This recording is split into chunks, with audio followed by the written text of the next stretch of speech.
बहुत बहुत धन्यवाद। माननीय सदस्यगण,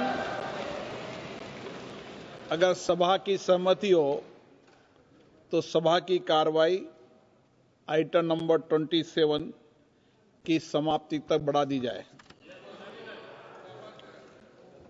माननीय सदस्यगण, श्री सुधाकर सिंह जी, श्री हनुमान बेनीवाल, N.K. प्रेमचंदन, प्रोफेसर वर्षा एकनाथ गायकवाड़, श्री लालजी वर्मा, श्री राजीव राय, श्री दुरई वाइको, श्री विशाल दादा प्रकाश बाबू पाटिल, श्री राजकुमार रोट, श्री अमराराम, एडवोकेट चंद्रशेखर, श्री राजेश रंजन ने कृषि एवं किसान कल्याण मंत्रालय से संबंधित अनुदानों की मांगों पर अनेक कटौती प्रस्ताव प्रस्तुत किए हैं। मैं अब सभी कटौती प्रस्ताव को एक साथ सभा के मतदान के लिए रखता हूं। प्रश्न ये कि माननीय सदस्यों द्वारा प्रस्तुत सभी कटौती प्रस्ताव स्वीकृत किया जाए। जो सदस्य इसके पक्ष में हैं वो हाँ कहें, जो सदस्य विरोध में ना कहें। मेरे विचार में निर्णय ना वालों के पक्ष में हुआ। कटौती प्रस्ताव अस्वीकृत हुए।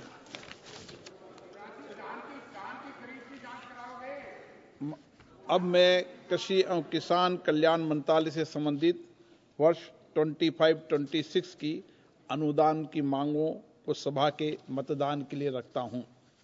प्रश्न ये है कि अनुदानों की मांगों की सूची के स्तंभ 2 में कृषि एवं किसान कल्याण मंत्रालय से संबंधित मांग संख्या 1 और 2 सामने दर्शाए गए मांग शीर्षों के संबंध में 31 मार्च 2026 को समाप्त होने वाले वर्ष में संधाई के दौरान होने वाले खर्चों की अदायगी करने हेतु अनुदानों की मांगों की सूची के स्तंभ 3 में दर्शाई गई राजस्व लेखा, पूंजी लेखा संबंधी राशियों से अनधिक संबंधी राशियां भारत की संचित निधि में से भारत के राष्ट्रपति को दी जाए। जो सदस्य इसके पक्ष में हैं वहां कहें, जो सदस्य विरोध में ना कहें। मेरे विचार में निर्णय हाँ वालों के पक्ष में हुआ, निर्णय हाँ वालों के पक्ष में हुआ। कृषि और कल्याण मंत्रालय से संबंधित अनुदानों की मांगे। नाकार तो जानते हो आप कि किसानों को अनुदान नहीं देना चाहते क्या? थोड़ा बहुत तो विद्वान बनो, ऐसे क्या करते हो? तो माननीय सदस्यगण, अनुदानों की बकाया मांगों के संबंध में अनेक कटौती प्रस्ताव परिचालित किए गए। समय अभाव के कारण मैं सभी कटौती प्रस्तावों को प्रस्तुत किया हुआ मान रहा हूं। माननीय सदस्यगण, जैसी की परंपरा रही है, अब मैं सभी कटौती प्रस्ताव एक साथ सभा के मतदान के लिए रखता हूं। मैं आपको 1 मिनट में बोलने दूंगा। हाँ, मैं 1 मिनट बोलने दूंगा आपको इसके बाद। प्रश्न ये कि अनुदानों की बकाया मांगों के संबंध में प्रस्तुत किए हुए माने गए सभी कटौती प्रस्ताव स्वीकृत किया जाए।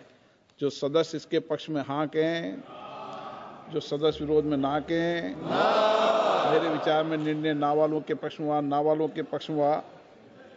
अनुदानों की बकाया मांगों के संबंध में प्रस्तुत किए माने गए सभी कटौती प्रस्ताव स्वीकृत हुए। बोलिए N.K. Premachandran ji. Sir, thank you very much. Sir, my point of order is in respect of Rule 331G, Clause D of the Rules of Procedure and Conduct of Business in Lok Sabha. Sir, this House is going to approve and giving approval for 47,41,250 crores of rupees. Within seconds, we are granting. Sir, my point is the department-related standing committees. There is a specific provision in the rule procedure relating to the demand of grants. Sir, Clause D says that the demand for grants shall be considered by the House in the light of the reports of the committee. Okay. It is quite unfortunate to note that most of the standing committees relating to the department relating standing committee have not submitted the report so far. Without having the report, we are making the discussions, we are considering the demands. It is not proper and fair. At least I am seeking a ruling from the Honorable Speaker.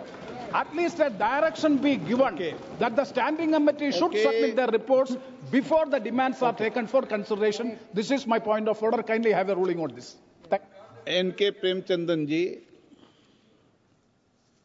आपने जो विषय उठाया पूर्व में भी इस तरह की कई बार परंपरा रही है और इस विषय पर मैं सदन का ध्यान रूल 221 की ओर आकर्षित करना चाहता हूं, जिसमें अध्यक्ष वित्तीय कार्य को समय पर पूरा करना के लिए नियत समय पर सभी अविश्य विषयों को सभा के मतदान के लिए रख सकते हैं।